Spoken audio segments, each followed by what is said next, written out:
Buenos días, ¿qué tal? ¿Cómo están? Sean otra vez bienvenidos a la clase de psicopatología. El día de hoy vamos a revisar el tema número 15, la clase número 15, que es psicopatología del sensorio. Esta es una clase que va a ser relativamente corta, así que les pido su atención desde el inicio hasta el final. Antes de comenzar de lleno con la clase, quiero hacerles hincapié en el valor del mes. El valor de este mes es el servicio. El servicio se define como la capacidad de intención permanente que tiene un ser humano de ayudar, consolar y ver felices a sus semejantes, sean conocidos o no. Quizás uno de los mayores ejemplos que tenemos de un espíritu de servicio es el mismo Señor Jesucristo, como lo ejemplifica en Marcos 10:45, que dice, porque ni aun el Hijo del Hombre vino para que le sirvan, sino para servir y para dar su vida en rescate por muchos.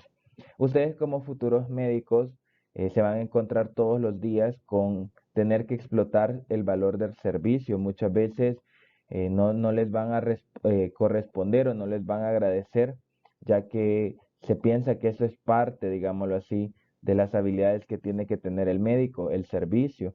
Sin embargo, no solo que sea como una habilidad, sino que también que sea un valor personal que ustedes tengan de ayudar y consolar y ver felices a sus semejantes. Cada vez que nosotros damos una consulta, emitimos una receta o damos una recomendación, recuerden que le damos alivio a las personas que nosotros atendemos. Muchas veces no es la calidad del medicamento o el tamaño de las intervenciones que hagamos, sino la interacción humana que nosotros tenemos con nuestros pacientes, y eso hace que ellos regresen felices a sus casas y tranquilos sabiendo que el profesional de la medicina les ha dado una solución, y no solo eso, sino que les ha dado tranquilidad de que su proceso de salud y enfermedad probablemente tenga una solución fácil, o si no, pues que se le va a estar acompañando en todo el proceso. Así que pues los invito este mes a que reflexionen en si ustedes están estudiando ahorita medicina y desarrollando un verdadero espíritu de servicio para con no solo con sus pacientes, sino también con los que están alrededor de ustedes. Bien, ahora propiamente a la clase, vamos a revisar los objetivos siguientes en el desarrollo de la clase. El primero de ellos es definir el sensorio como un elemento esencial de la historia clínica longitudinal y del examen mental, determinar los componentes del sensorio y explicar la psicopatología del sensorio. Ahora, antes de iniciar con el contenido, pues recuerden que este es uno de los 8 parámetros del examen mental, o 7 según la bibliografía que ustedes revisan. El sensorio generalmente se ubica ya al final eh, del apartado o de, ¿cómo se llama? O del relato del examen mental. Sin embargo, el sensorio quizás es con lo que primero nosotros nos topamos a la hora de evaluar el examen mental. Es eh, aquello que nosotros decimos, bueno, este paciente está consciente, alerta, y de hecho se le puede evaluar completamente.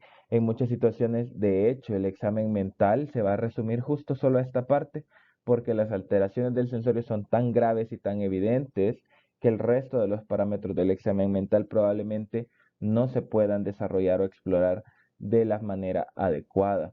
También en algún momento del desarrollo de las clases yo les decía que el examen mental básicamente es una parte del examen neurológico como tal. Básicamente el examen mental es la evaluación de las funciones mentales superiores, ¿verdad? Que es lo que hemos estado viendo hasta ahorita.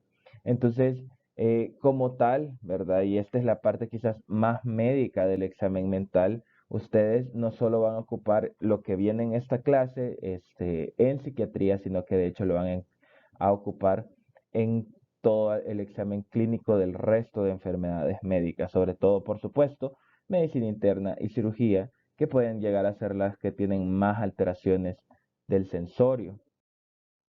Bien, entonces iniciamos los contenidos.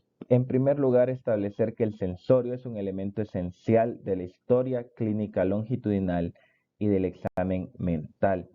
La correcta secuencia exploratoria, y no solo en psiquiatría, sino también en el resto de especialidades, requiere que nosotros escuchemos, observemos y hagamos las preguntas adecuadas utilizando cada parámetro de la historia clínica psiquiátrica en este caso. Posteriormente se debe agrupar todas las molestias y síntomas en síndromes para establecer un diagnóstico clínico y terapéutico. Ahora miren esta parte donde dice la correcta secuencia de exploración es escuchar, observar y hacer las preguntas adecuadas. Como les digo, en el resto de especialidades ustedes van a hacer exactamente lo mismo. Pero aquí es donde más va a tener importancia la parte de escuchar y observar, porque en otras especialidades esto incluiría también el examinar o el hacer maniobras diagnósticas o maniobras de la exploración física. Sin embargo, aquí en psiquiatría la exploración, digamos, física se hace a partir del escuchar y del observar y de hacer las preguntas adecuadas. Muchas veces, como les decía, el misma alteración del sensorio no nos va a permitir avanzar en el resto del examen mental, pero desde aquí es que nosotros podemos hacer ciertas preguntas claves para poder dar paso a la exploración, tanto física como mental. Entonces, cuando hablamos de la exploración psicopatológica, conviene que pensemos en evaluar el estado de las funciones psíquicas, por supuesto, y describir todos los hallazgos psicopatológicos que nosotros tengamos de forma esquemática. Como les decía muchas veces, no es que nosotros evaluemos en el orden en que describimos el examen mental, sino que esa es la forma esquemática en que estamos acostumbrados a presentar el examen mental. Entonces, tengan claro que los síntomas se describen en realidad de una forma técnica y en base a una precisa orientación terminológica. Cuando nosotros entonces orientamos terminológicamente los síntomas, entonces le llamamos signos. ¿Por qué? Porque lo que el paciente nos relata como subjetivo, les decía más de alguna vez, nosotros lo hacemos objetivo a través de la observación. Vuelvo a poner de ejemplo, cuando nosotros vemos un paciente que tiene alucinaciones y el paciente nos habla desde su vivencia sintomatológica como es una alucinación, pero nosotros vemos todas las características clínicas desde afuera y lo hacemos objetivo y entonces se convierte en un signo. ¿Verdad? Entonces la nitidez o lucidez del sensorio es importante porque a través de él percibimos cómo trabajan el resto de las funciones psíquicas. Bien, ahora, antes de continuar, yo estoy buscando en diferentes bibliografías una definición para ustedes de qué es el sensorio. Fíjense que la mayoría de los libros llegan a este consenso de que el sensorio es todo el conjunto de órganos y centros del cuerpo que tienen que ver con las sensaciones. Más o menos esto ya, digamos, si lo definimos como tal, suena confuso porque se parece mucho a lo que estábamos viendo en la clase de la senso-percepción, donde una sensación, pues, se convierte en percepción cuando pues, el individuo lo interpreta. Ahora, para que lo que nosotros nos ocupa, yo encontré esta definición de Brejov y Blanco del año 2016, que les aclaro, esta es una definición que ha nacido de la veterinaria.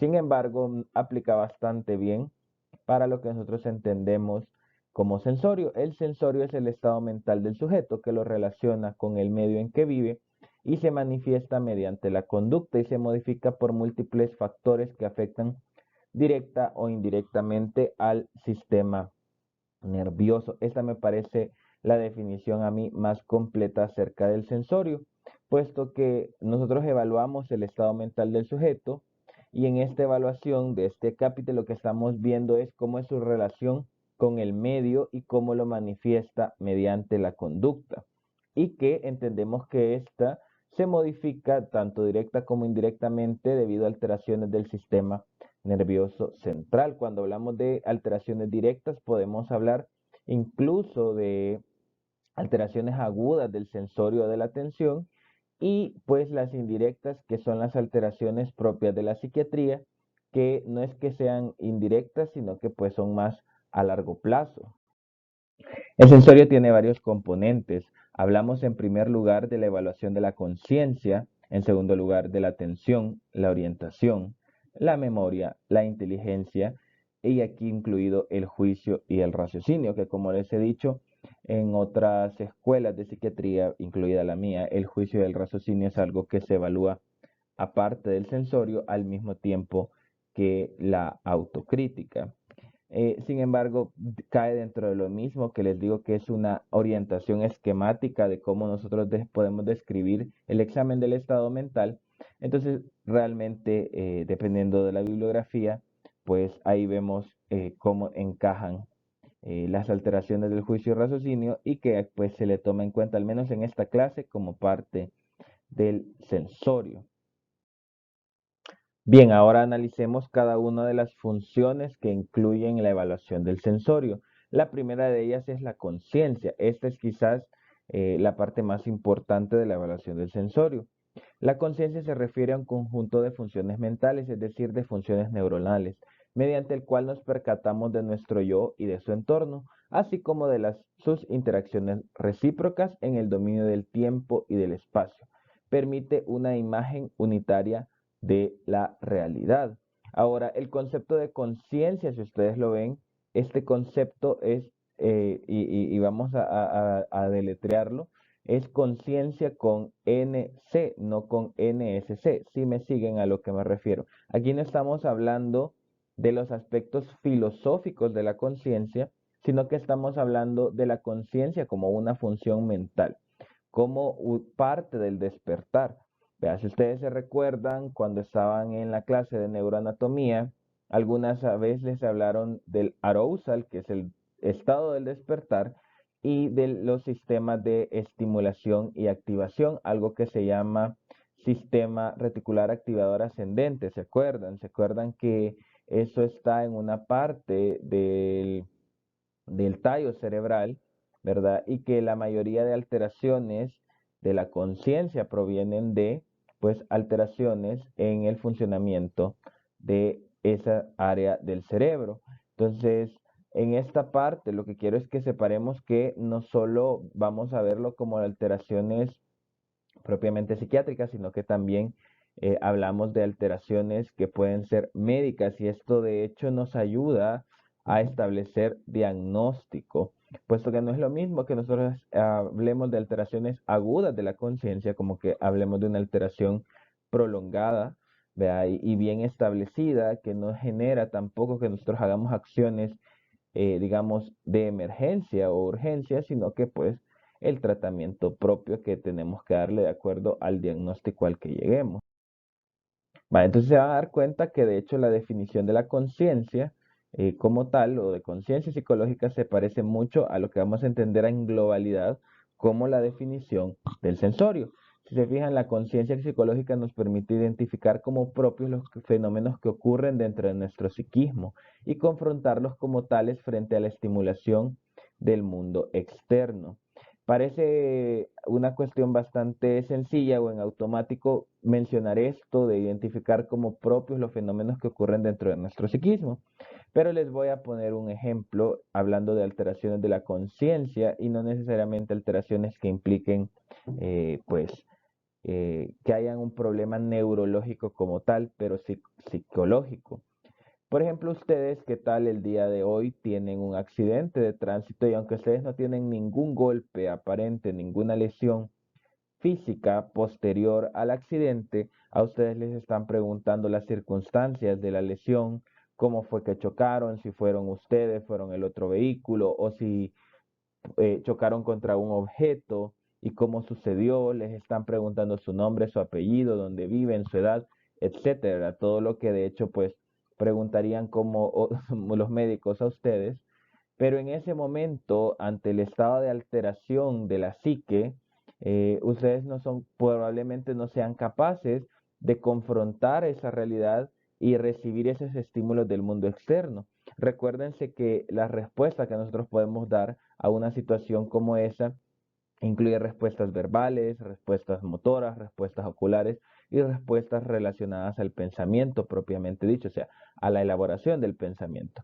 Entonces, durante ese estado de alteración de la conciencia, que es transitorio y que de hecho es puramente psicológico, ustedes no tienen plena conciencia de lo que está sucediendo alrededor de ustedes y estos fenómenos definitivamente no lo están como propios, o sea, la estimulación del mundo externo no está llegando propiamente a ustedes. Ahora, fíjense bien en este ejemplo. ¿Qué tal sucedió esto del accidente? Y ustedes podrían decir plenamente si esa alteración de la conciencia es por un estado psicológico o de hecho probablemente haya una lesión neurológica, tal vez una lesión de golpe o contra el golpe, una contusión cerebral, y ustedes no lo saben. De ahí que evaluar la conciencia va a ser algo muy distinto en los diferentes escenarios.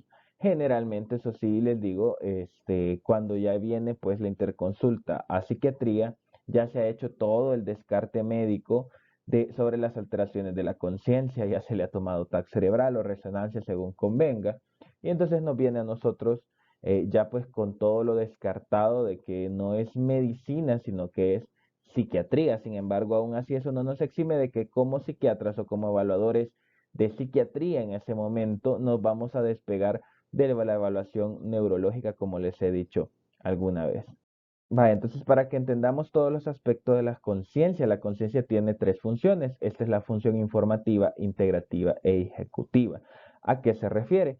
Primero, la conciencia informativa, esta depende de los sentidos y el almacenamiento mnésico, o sea, el almacenamiento de la memoria. Entonces, ¿por qué depende de los sentidos? ¿Verdad? Cuando les mencionaba en otras clases que tenemos, pues, un estímulo sensorial tanto de la vista, el oído, el olfato, el gusto, el tacto y otras sensaciones que también registramos como lo propioceptivo, lo esteroceptivo y lo interoceptivo. Nosotros vamos creando ¿cómo se llama?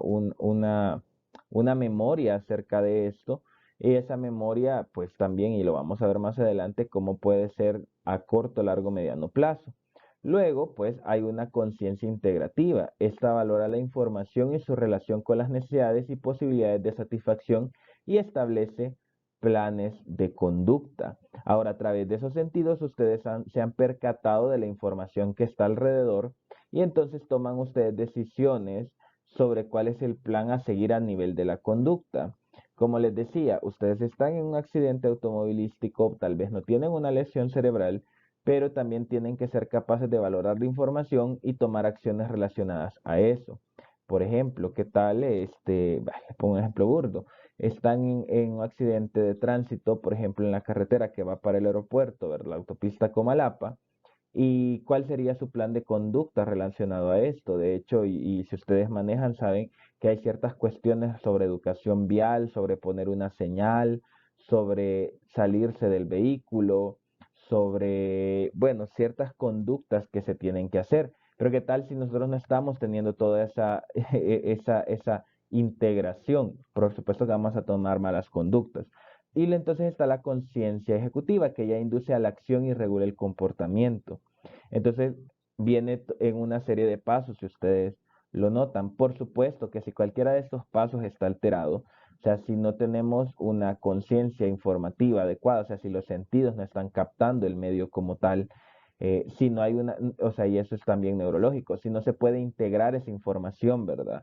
Dentro de nuestra corteza cerebral y tomar decisiones, y entonces eso nos induce a acciones y comportamientos que pueden ser bastante erráticos, y de hecho por ahí va la evaluación de la conciencia. O sea, ¿qué tal ustedes están en una persona que está alerta completamente, se platica con ella, pero está haciendo un comportamiento bastante desadaptativo o bastante disruptivo respecto a una situación? Pues ahí vemos cómo está alterada la conciencia.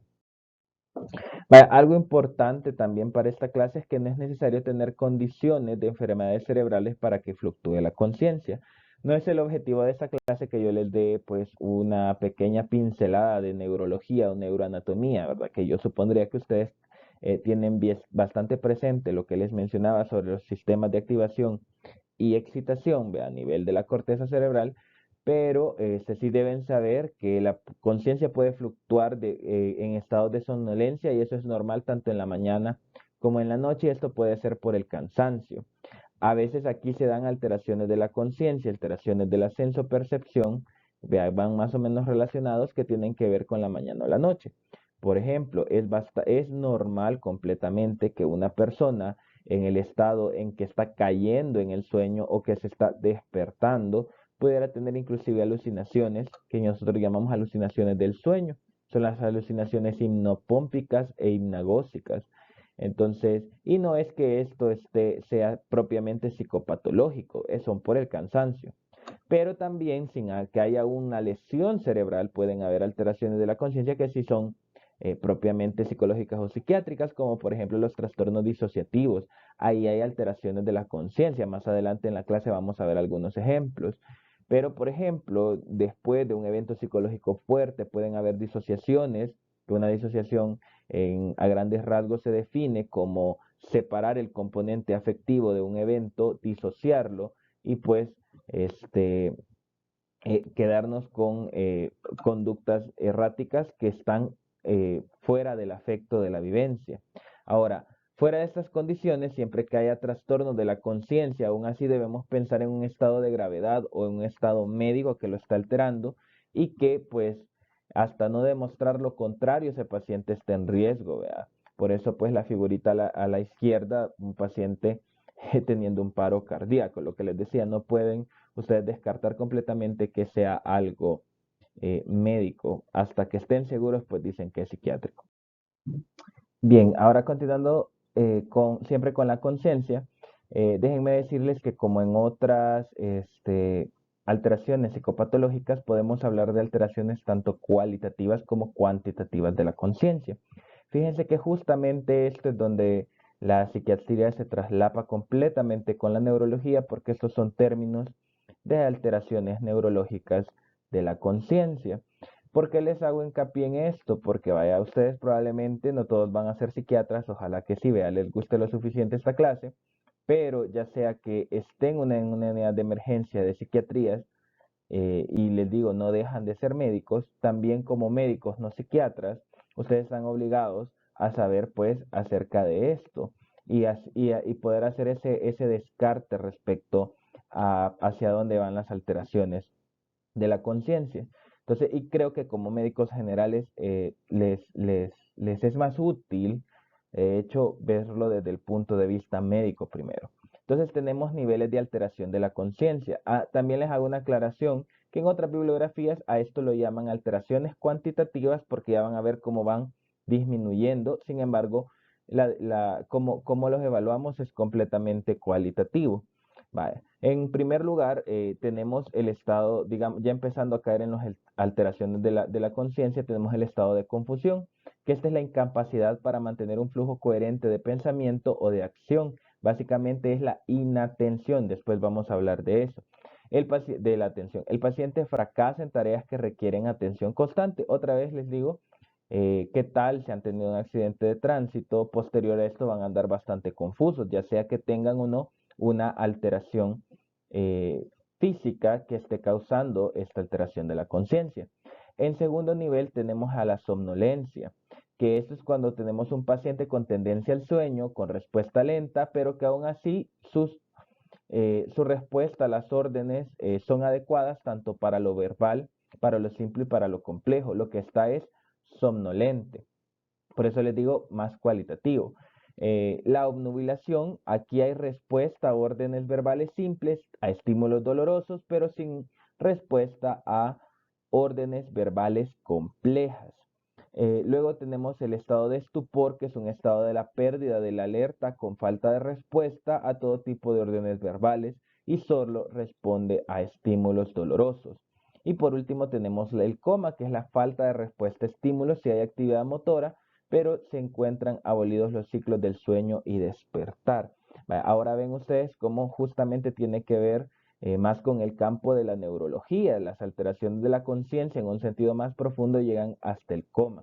Y si se fijan ustedes cómo es importante en cada una de estas definiciones, cómo el paciente interactúa con el medio exterior.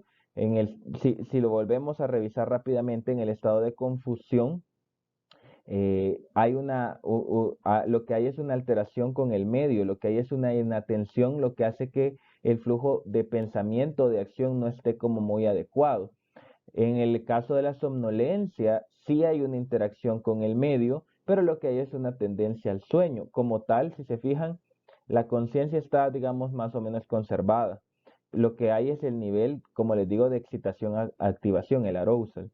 Luego tenemos la obnubilación. Aquí sí ya vemos cómo hay alteraciones con el medio. Vea, se le están haciendo estímulos verbales simples, los puede llevar, pero los verbales complejos ya no. Eso es un estímulo externo, un estímulo auditivo.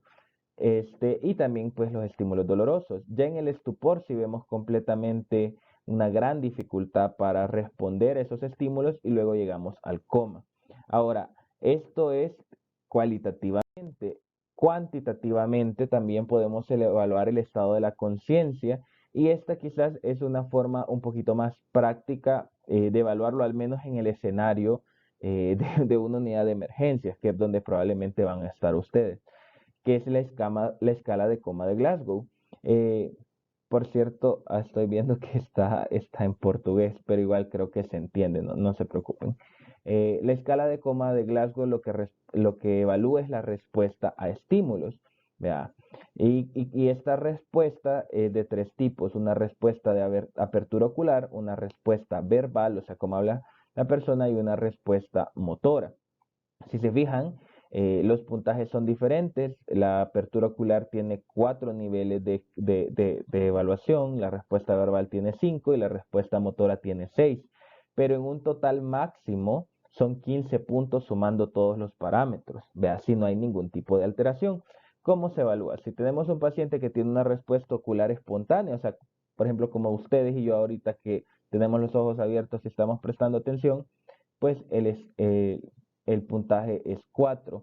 Igual en el mismo nivel, la respuesta verbal, o sea, cómo estamos teniendo la interacción verbal con lo que se nos pregunta, si está completamente orientado son 5 puntos, y la respuesta motora, que es obedece a comandos, o sea, le dicen, mire, levante esto, haga esto, le voy a examinar acá, deme la mano, etcétera, responde bien, son 6 puntos. Ahí hay 15 puntos y entonces ahí no hay ninguna alteración de la conciencia. En cambio, pues podemos ir viendo cómo disminuye poco a poco. Y por ejemplo, ¿qué tal si encontramos al paciente viendo ya la parte solo ocular, eh, que no tiene una respuesta espontánea de apertura, sino que lo encontramos dormido? Cuando llegamos le decimos, señor, ¿puedo hablar con usted? Abre los ojos. A eso se refiere una respuesta a la voz, son 3 puntos. Llegamos otra vez donde este señor y le decimos, señor, señor, despierte, y ya no abre los ojos así. Entonces le hacemos un pequeño pellizco o una presión, no sé, algo que sea un leve estímulo doloroso. Pues a veces algunos examinadores lo que tratan es de dar una presión en el esternón y entonces al dolor despiertan, pues son 2 puntos. Ven cómo la conciencia va disminuyendo, ¿verdad? Si no tiene ninguna respuesta, pues es 1 punto. En la respuesta verbal decíamos, la mejor respuesta es estar hablando así como estamos ahorita en clase, pero ¿qué tal si ya es confuso lo que está hablando? Vea, como que no sigue el hilo, como que repite una y otra vez que repitan lo que se le ha dicho, empieza a tener como para respuestas, entonces baja a 4 puntos. También hay luego baja todavía más a tener palabras inapropiadas, a responder completamente diferente, a usar malas palabras, quizás, o palabras inapropiadas en general, 3 puntos. O sea, inapropiadas podrían ser también, por ejemplo, una actitud bastante pueril, podría ser eso. Luego están las palabras incomprensivas. ¿Qué tal si al querer platicar con él, ya el paciente es puro balbuceo? 2 puntos. Si no tiene ninguna respuesta verbal, 1 punto. Luego la respuesta motora, ¿verdad? Como les digo, si sigue órdenes, 6 puntos. Si ya tienen que ser estímulos dolorosos, son 5 puntos. Si al estímulo doloroso lo único que tenemos es un movimiento de retirada, ¿verdad? Pero no tenemos una respuesta completa motora, son 4 puntos. Y luego tenemos los reflejos de cerebración y de corticación, que es la flexión anormal, ¿verdad? Que eso significa la decorticación, y la extensión anormal, que es la descerebración. ¿Verdad? Entonces, ya son pues 2 puntos. Como les digo, este es completamente de la parte neurológica, que recuérdense, yo creo que tal vez han visto esta escala ya en otra clase, pues a partir de los 8 puntos, no importa desde dónde caigan los puntajes, pues ya estamos obligados a entubar y dar un soporte ventilatorio a estos pacientes. Puede que algunas veces en psiquiatría nos topemos justamente con esa necesidad. Ahora les dejo esta escala de evaluación también de, digamos, del sensorio y de la conciencia, que es la escala de Ramsay. La escala de Ramsay se utiliza para evaluar el nivel de sedación. Como les había dicho, no es necesario que tengamos alteraciones neurológicas para tener alteraciones de la conciencia. A veces también esas alteraciones de la conciencia las causamos nosotros propiamente, ya sea intencional o no intencionalmente. Muchos medicamentos en psiquiatría se utilizan para causar o generar sedación e hipnosis, que pues les comento, solo para el uso correcto de los términos, cuando hablamos de sedación es disminuir en estado de alteración y de ansiedad en el paciente, no significa dormirlo. Cuando hablamos de hipnosis, ahí sí hablamos o de usar un hipnótico, ahí sí hablamos de causar el sueño. Ya siempre, pues, es una sedación, pero digamos más profunda. Ahora, ¿por qué les pongo esta escala? Como les decía, aquí en psiquiatría es bastante común que nosotros ocupemos medicamentos sedantes hipnóticos. Entonces, ¿para qué nos sirve esta escala? Para evaluar, en primer término, si la sedación es suficiente.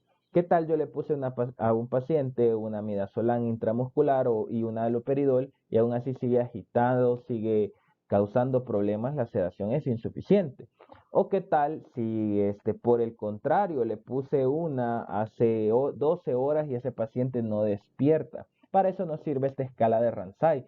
De hecho, justamente, si nosotros hiciéramos un examen mental durante ese tiempo, probablemente podamos describir la apariencia general, pero ya se nos va a ir alterando, ¿verdad? Por ejemplo, el afecto va a estar embotado por el medicamento, el pensamiento no lo vamos a poder evaluar igual, va a ser lacónico, concreto o va a ser mutista y ahí va a ir cayendo y luego va a tener sentido cuando llegamos al sensorio, digamos que ese paciente está somnolente o está completamente sedado.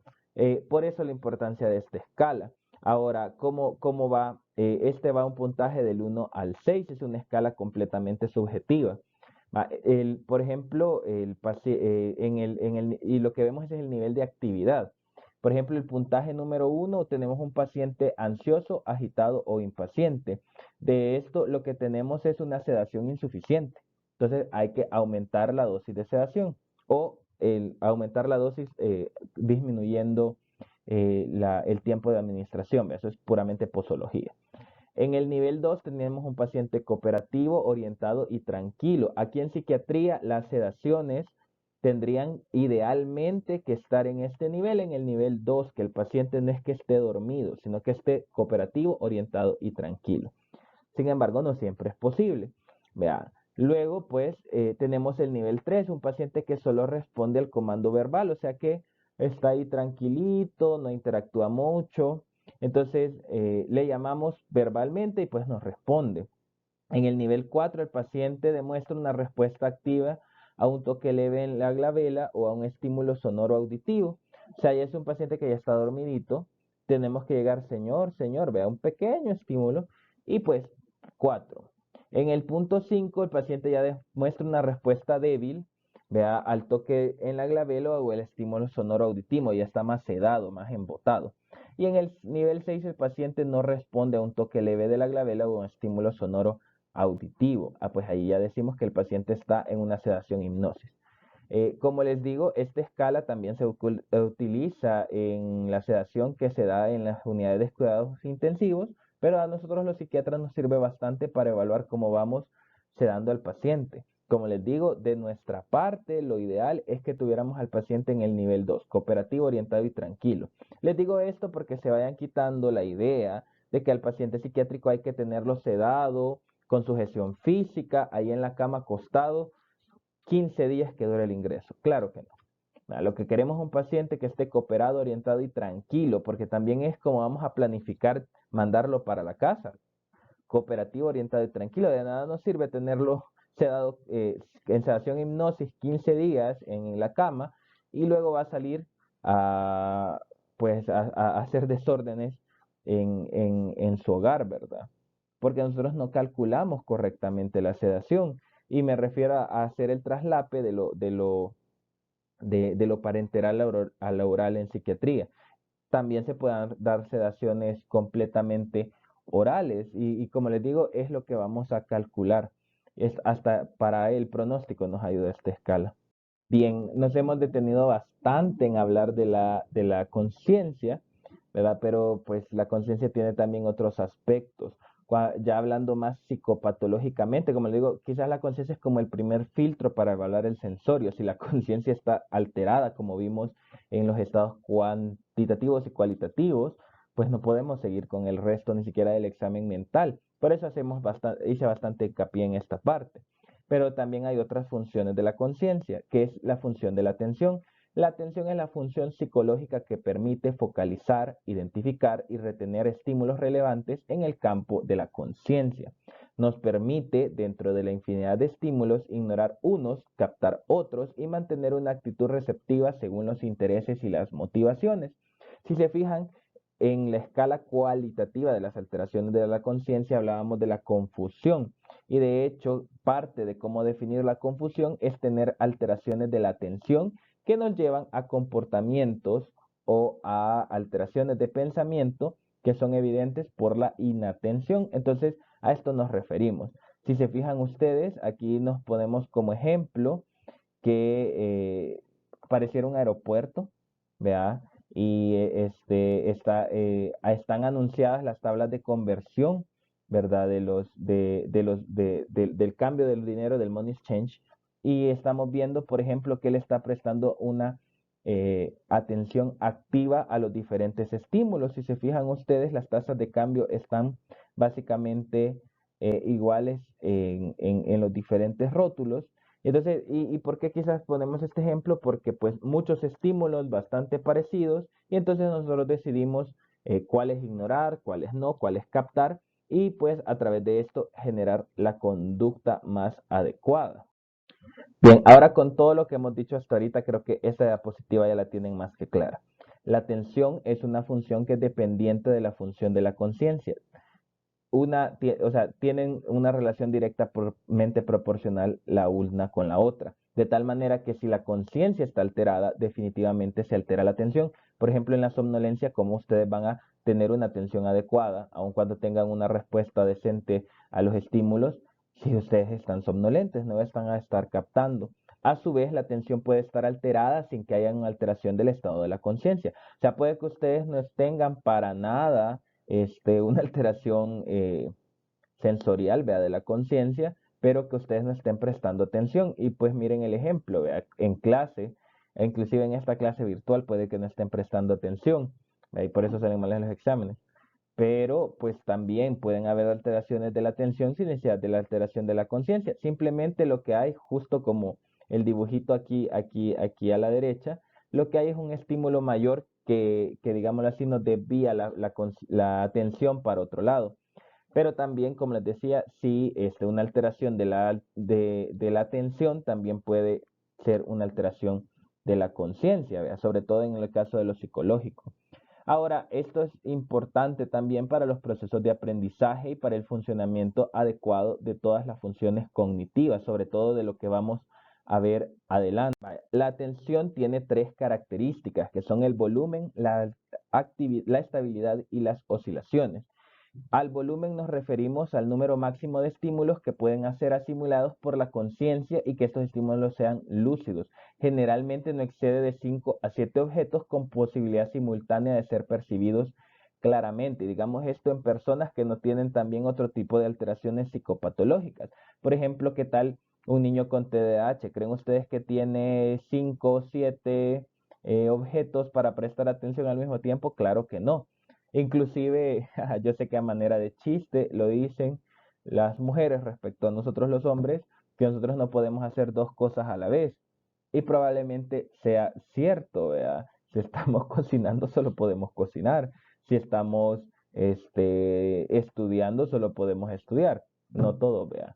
Pero pues es lo que se dice. Ahora, a eso se refiere con el volumen de estímulos. O sea, no podemos capturar todo al mismo tiempo. También tenemos la estabilidad, que es la permanencia de los estímulos o señales dominantes en el campo de la conciencia en varias unidades de tiempo. No sé si ustedes lo han notado, pero conforme ustedes han ido avanzando académicamente, y hablo desde pequeñitos, el tiempo que dura la hora clase es diferente. Por ejemplo, no sé si recordarán que cuando estaban allá por kinder o prepa o hasta quizás como tercer grado, las clases duraban 30 minutos. ¿Por qué? Porque la permanencia en ese estímulo, o sea, la estabilidad es mucho menor que la de un adulto. Y luego se recuerdan, ya y por bachillerato, la hora clase es como de 45 minutos, si mal no recuerdo. Entonces, ¿por qué? Porque ya hay más permanencia. Aquí ya a nivel universitario la hora clase es de 50 minutos, ¿vea? E inclusive juntamos 2 horas clases, ¿vea? Que hacemos 1 hora con 40 minutos. A esto se refiere, o sea, el por qué se hace esto es por la estabilidad de la conciencia, que tiene que ver mucho con la madurez neurológica, la madurez psicológica, y pues, como decía la diapo anterior, tiene mucho que ver con los procesos de enseñanza y aprendizaje. Igual el volumen, si hablamos de la cantidad de estímulos, lo que les ponía de ejemplo, muchas veces las alteraciones de la atención son porque hay demasiados estímulos y se presta atención, llamémosle, al estímulo más fuerte. Vaya, por ejemplo, ustedes en clase, si ustedes están con el teléfono, ¿verdad? Tienen un montón de estímulos en el teléfono, pueden estar revisando al mismo tiempo el Instagram, el Facebook, el TikTok, qué sé yo, bueno, TikTok no muy sonoro, pero entonces, ¿cómo van a prestar atención a esta clase? ¿Y cómo van a prestar atención si el volumen del resto de las cosas es mayor? Por supuesto que el chambrecito de Facebook o de WhatsApp está mejor que la clase, ¿vea? Entonces, de ahí que nosotros también deberíamos aprender sobre la atención y aprender que no podemos manejar tantos estímulos a la vez y seleccionar estímulos y no tratar de poner estímulos mayores a los otros. Y ese es un consejo para cuando estudien. Si ustedes están leyendo, y ustedes están teniendo un montón de estímulos externos y estímulos sobre todo que, como les digo, que pueden ser más atractivos que la lectura, por supuesto que no van a prestar atención y no lo van a poder manejar, aun cuando ustedes estén leyendo el libro de pasta a pasta. La tercera característica son las oscilaciones. Este es el proceso por el cual un conjunto de estímulos o señales puede en un momento u otro tener un carácter dominante en el campo de la conciencia y en otro momento haber perdido tal carácter. Justamente era lo que les decía. Ustedes pueden tener más de un estímulo, ¿verdad? Por ejemplo, ahorita en la clase que estén revisando el teléfono, pero el estímulo que es más dominante va a ir cambiando y de hecho podríamos ejemplificarlo solo con el teléfono. Vea, ustedes pasan de una aplicación a otra dependiendo de lo que esté generando un estímulo mayor. Vea, si de pronto les están reaccionando más en su historia de Instagram, por supuesto que se van a ir a ver el Instagram aunque tengan una conversación en WhatsApp. Y no les pasa que de hecho dejan conversaciones en el aire. Vea, a eso se refiere con las oscilaciones de la atención. Vale, ahora hay dos modalidades de la atención que funcionan conjuntamente, que son la atención voluntaria y la atención involuntaria. Vale, la atención voluntaria o activa es cuando nosotros voluntariamente dirigimos nuestra atención a estímulos seleccionados y voluntariamente lo tratamos de mantener en el campo de la conciencia. Por ejemplo, ahorita que ustedes están en la clase, yo estoy seguro que voluntariamente están queriendo prestar atención, pero también tenemos la atención involuntaria, automática o pasiva, que esto no depende de la voluntad, sino que es más espontánea, más natural, nos prepara para reaccionar al medio ambiente y las alteraciones de la atención en general se conocen como disprosexias. Vaya, por ejemplo, ahorita que ustedes están viendo su clase, no sé dónde estarán ahorita, pero puede que estén pendientes, que están, como están en sus casas, puede que estén pendientes de que han dejado algo en el fuego, vea, y se les va a quemar. Y por supuesto eso va a traer problemas, humo y otras cosas. Es una atención pasiva.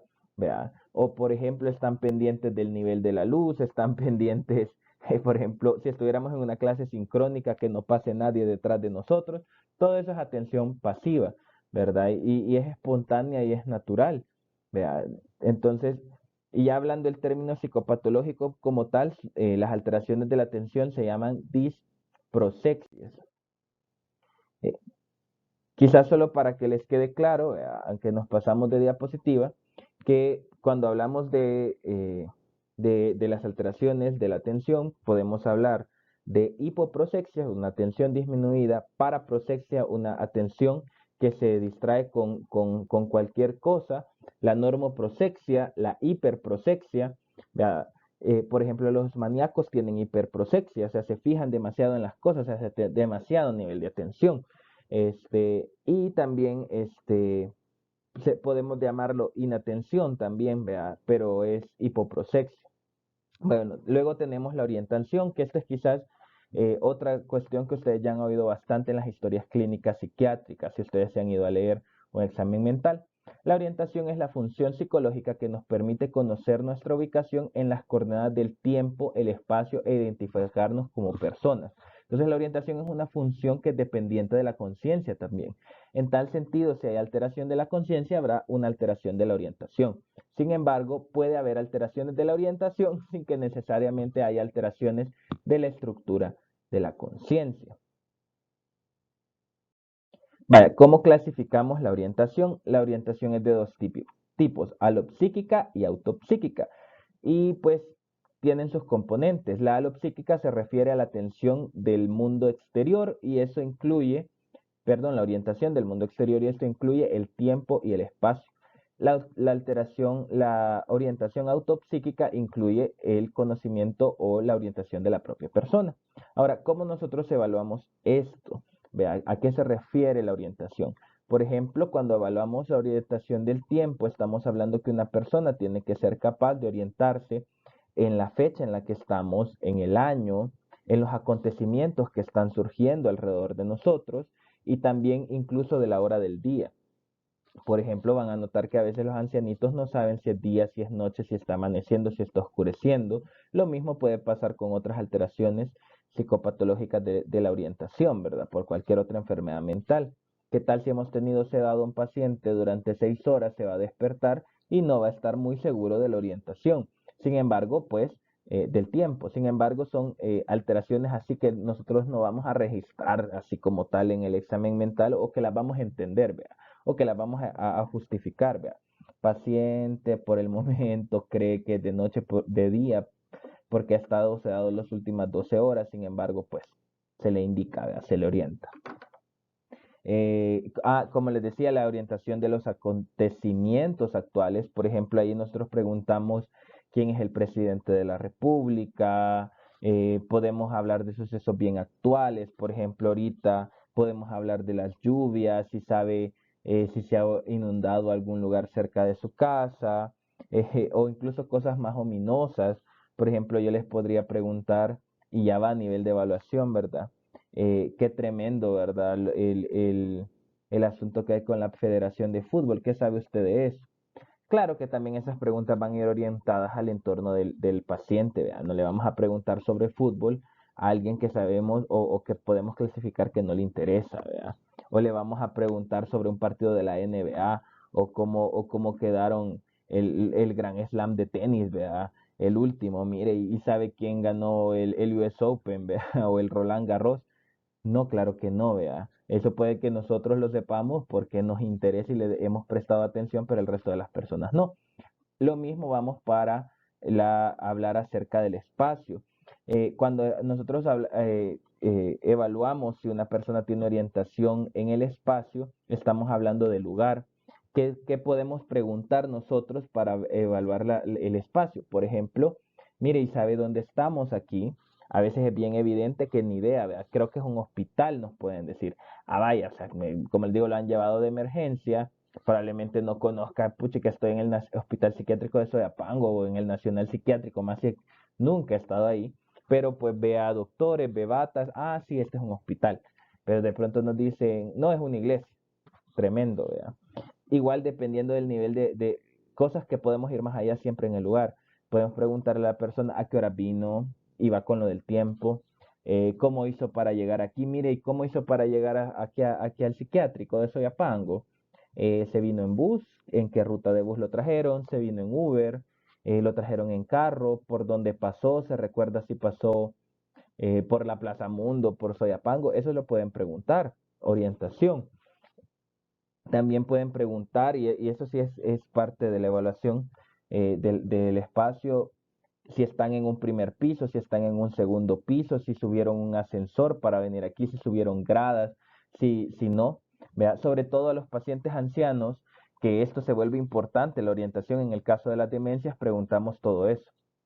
Luego la orientación autopsíquica a la persona, vea, mire usted qué edad tiene, cuántos hijos tiene, dónde vive, con quién vive, todo eso se le puede preguntar. Vea, ya comió, tiene hambre, vea, toda la orientación de la persona misma. Realmente aquí hay mucho que preguntar.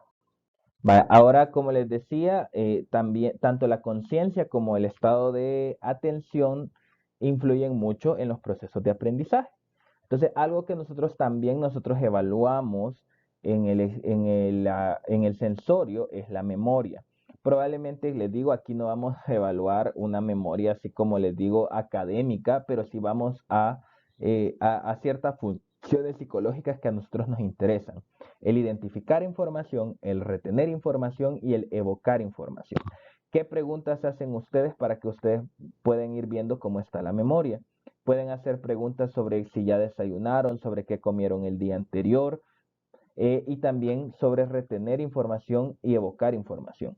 Por ejemplo, en muchas escalas de evaluación, sobre todo, le insisto, en demencia y en escalas del Mini Mental Test, por ejemplo, o el MOCA, este, nosotros podemos hacer pruebas de retención de la información. Le decimos al paciente 5 palabras, las hacemos que las repite, luego se los preguntamos al minuto y a los 5 minutos y vemos cómo está la retención de la información y luego evocar información. Por eso dejamos que pasen 5 o 10 minutos a ver si le evoca. Pero también incluye identificar cosas cotidianas.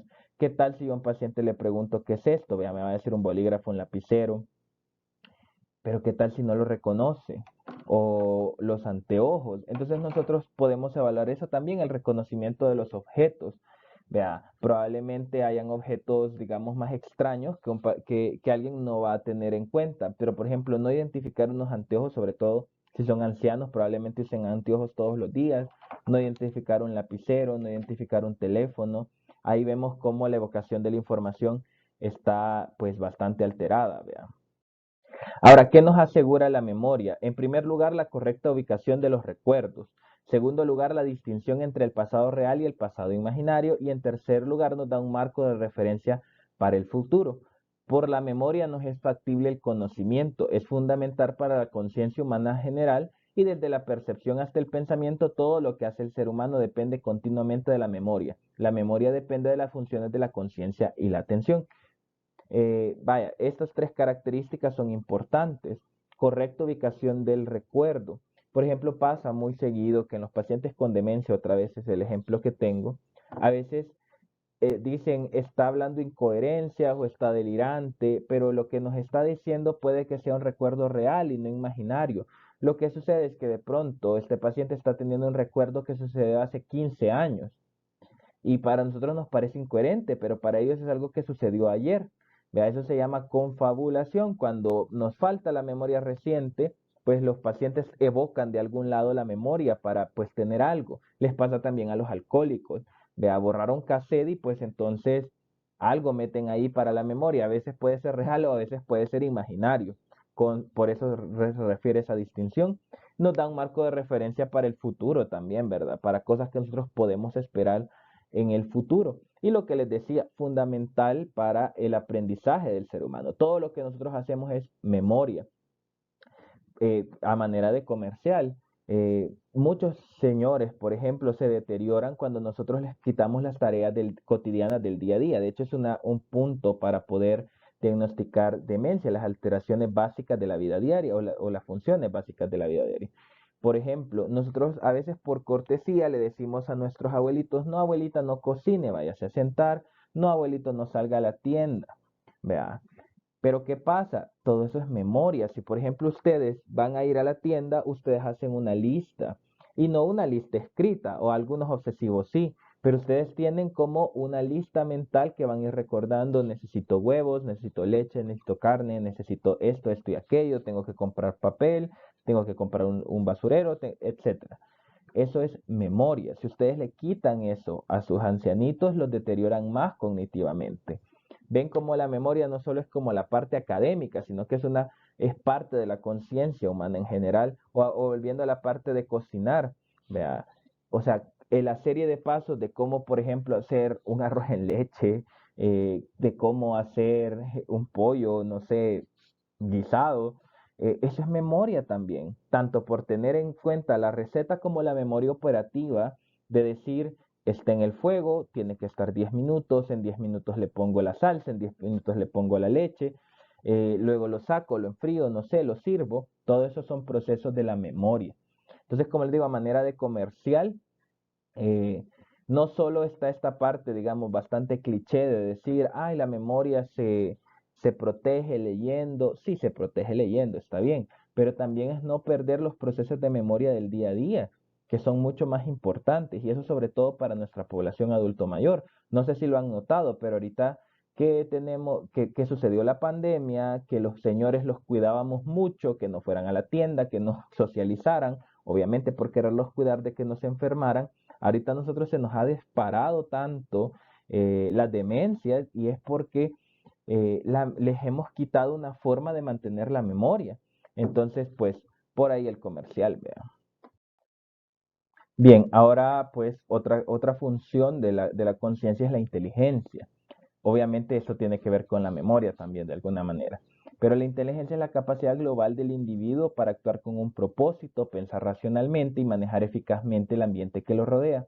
Otra definición establece que es la capacidad de utilizar los conocimientos y experiencias previos al encontrarse el individuo ante situaciones nuevas.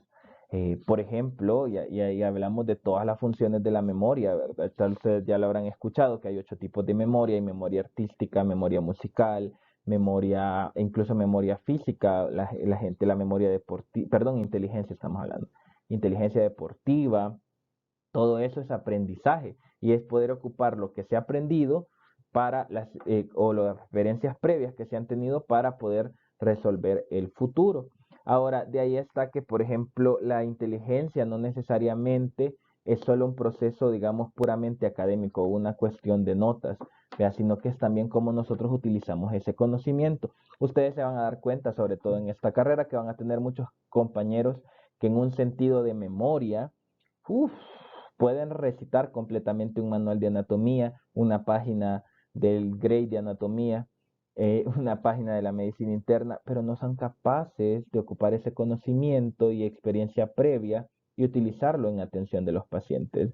De ahí que la memoria, la inteligencia es una cuestión bien compleja, ¿verdad? Y no solo va ya a la parte como académica de puntaje, sino también a los resultados que se dan del conocimiento que nosotros tenemos.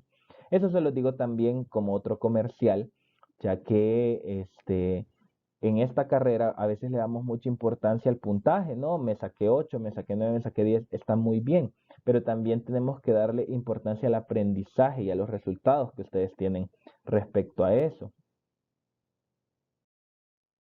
Ahora, siempre hablando de la inteligencia, hay muchos factores que determinan la inteligencia. Por ejemplo, la herencia, la suma total de los genes transmitidos por los padres.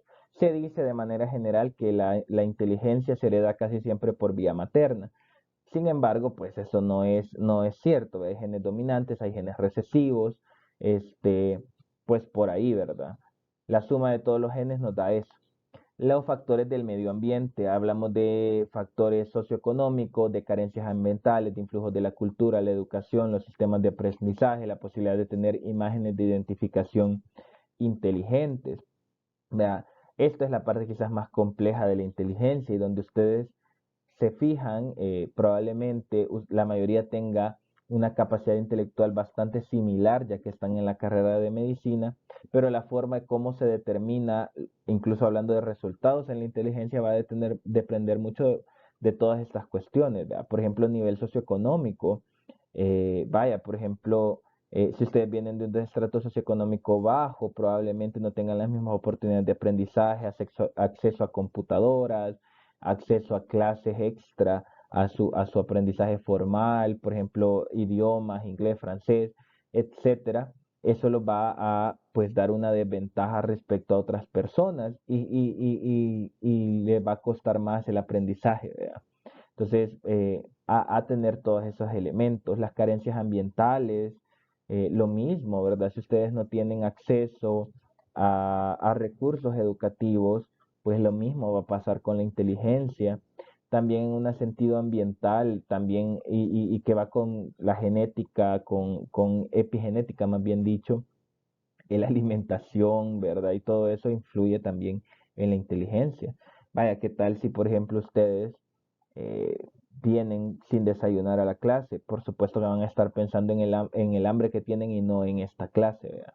El influjo de la cultura, qué se le da importancia o no, la educación y los sistemas de aprendizaje. Definitivamente, si una persona aprende métodos de estudio, aprende mejor que otras, y también las imágenes de identificación inteligente, vea, con quién yo me puedo proyectar o comparar y desear, vea, crear un ideal de aprendizaje.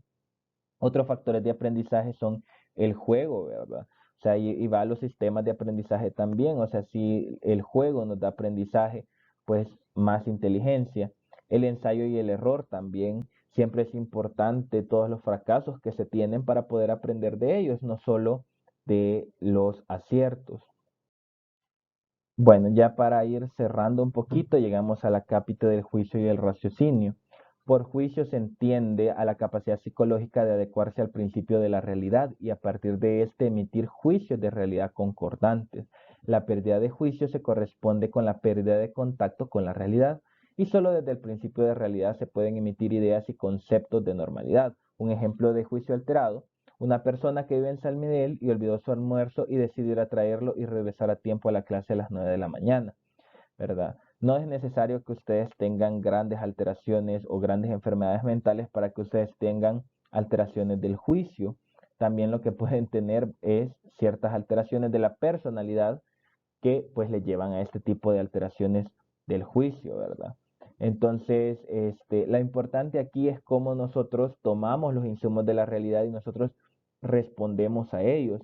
En un ejemplo que creo que puse en una clase anterior, y si no, pues se los pongo ahorita, un paciente con depresión, por ejemplo, puede que no esté intentando hacerse daño, puede que no tenga síntomas psicóticos como tal y esté alucinando, delirando, pero de pronto su juicio se altera de diferentes maneras. Por ejemplo, dice, no, no voy a ir a la clase porque la verdad que, ¿para qué voy? Pues ahí vemos también la puesta en escena. O, por ejemplo, un paciente está evidentemente deprimido y no quiere tomarse el medicamento, el juicio está muy alterado, ¿verdad? Entonces, por ahí vamos viendo, ¿verdad? Que cómo van las alteraciones. No necesariamente tenemos que hablar de psicosis para tener una alteración del juicio. Ahora vamos al raciocinio. Es la capacidad cognitiva que a partir de ciertas deducciones, inducciones o síntesis podemos hacer conclusiones de carácter lógico y hacer un eslabonamiento sistematizado de las ideas. La pérdida de la capacidad de raciocinio, por supuesto que impide un razonamiento lógico.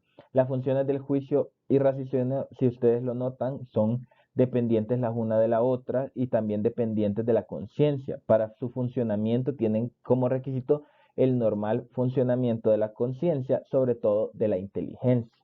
¿Vea? Entonces, esto es algo como más complejo. De ahí que también nosotros, como en otros acápites del examen mental, vamos a tomar en cuenta que para evaluar juicio y raciocinio también tenemos que centrarnos en el entorno sociocultural y socioeducativo del paciente, como para poder entenderlo y no decir, llamar como alteración algo que probablemente tenga que ver más con la idiosincrasia de nuestro paciente. Entonces, ¿cómo correlacionamos, por ejemplo, el ejemplo que les había puesto? Más atrás había un ejemplo de un alumno que olvidó su desayuno en San Miguel y decide regresarse. Pero entonces el alumno reconsidera la acción, analiza el tiempo que le va a tardar en regresar y llegar a su casa San Miguel, preparar almuerzo y regresar a la Universidad Evangélica. Entonces decide que no es razonable y decide comprar almuerzo en la cafetería. Eso es el juicio y el raciocinio como tal. Bueno, hemos llegado al final de esta clase, ¿verdad? Las preguntas y los comentarios, yo los invito a que ocupen el foro del aula virtual para que las puedan hacer, así, ya que esta clase no es sincrónica, sino que es asincrónica. También pues pueden ocupar el espacio de los laboratorios presenciales para poder sacar algunas dudas. Con gusto los docentes de la asignatura, vean, no solo mi persona, estamos atentos a lo que ustedes necesiten. Al final la clase no salió tan corta como yo pensaba, ¿verdad? Nos extendimos a pesar de que solo eran 28 diapositivas. Espero que les haya quedado claro. Realmente este solo es un pincelazo acerca del sensorio. Realmente tienen que ahondar todavía más. Yo traté de ponerles como un par de ejemplos de cómo evaluar, de qué preguntar, pero pues todavía hay mucho más. Les recomiendo que revisen la bibliografía que les hemos sugerido, ¿verdad? Sobre todo Rojas y Capónica, y ellos son más puntuales en qué se evalúa, qué se pregunta. Entonces, llegamos al final, les doy gracias por la atención que estoy seguro que han prestado a la clase y nos vemos en la siguiente clase de psicopatología.